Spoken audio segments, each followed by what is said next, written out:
سلام آقا، بالاخره زبون علی گدا باز شد و درست سر پیچ مذاکرات رفت بالای منبر تا با مالکشی و بتونه کاری شکاف‌های نظام وامونده‌شو هم بیاره. بعدم طبق معمول رفت تو فاز زبون دجالیت و در حالی که اسم خودشو مهره‌های نظامش رو گذاشته بود ایرانی ها، گفت مسئول آمریکایی همین چند روز قبل از این میگه که ایرانی ها گیر افتادند، ایرانی ها در قضایای هسته‌ای با دست بسته پشت میز مذاکره حاضر میشن. خب این خطای محاسباتی است.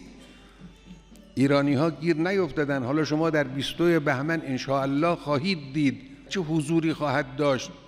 اون وقت معلوم می شود که آیا ملت ایران دستش بسته است؟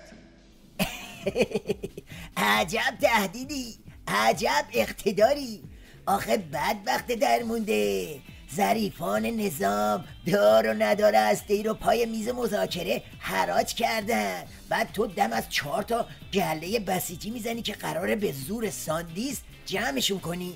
دیگه زایه تر از این نمیتونستی وضعیت خودتو لو بدی. اون تصور میکنه که ایران رو در سکنج گیر انداخته، میگه ایرانی ها پشتشون به دیوار رسیده است. نه آقا، اشتباه میکنید. شما هستید که دچار مشکلید.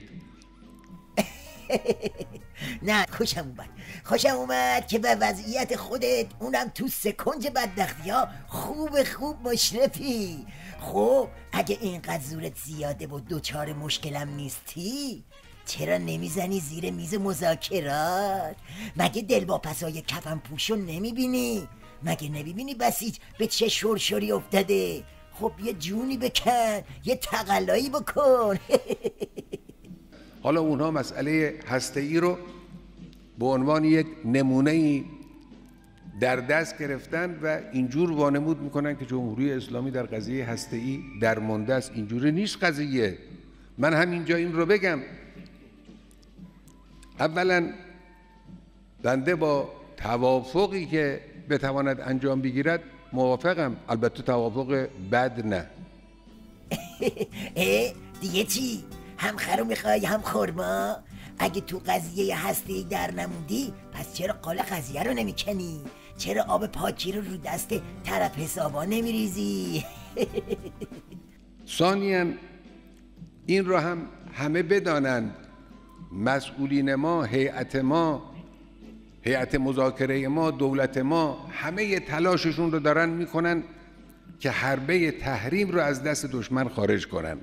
تلاش اونها برای این است که حربه تحریم رو از دست این دشمن غدار بیرون بیارن. البته اگر توانستن چه بهتر، اگر نتوانستن همه بدانند، هم دشمنان ما بدانند هم دوستان ما در دنیا بدانند، در داخل راهکارهای فراوانی وجود دارد که حربه را کند میکند، حربه دشمن را کند میکنه. پس اینطور، پس درد تحریمه ها؟ تو که میگفتی تحریم یه فرصته، مگه نمیگفتی اقتصاد مقاومتی داره؟ حالا چی شده که میخوای حربه تحریم رو کند کنی؟ تازه اگه میتونی کند کنی، چرا معطلی و دستتو دراز کردی؟ بعد حالا میخوای کند بشه که چی بشه؟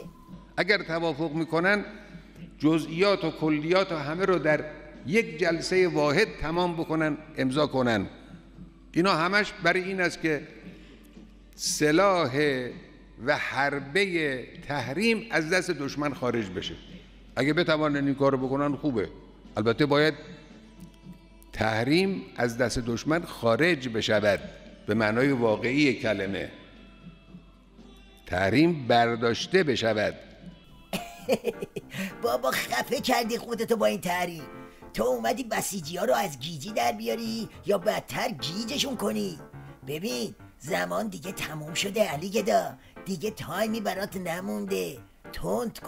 کند کنی، بالا بری پایین بیای، ان نهایه تویی و یه سینی جام زهر یا باید بخوری یا باید بزنی بشکنی.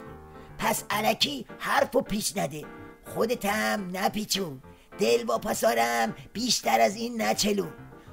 خوبم گوشتو باز کن، با این روزه ها فایده نداره، آخر کاره.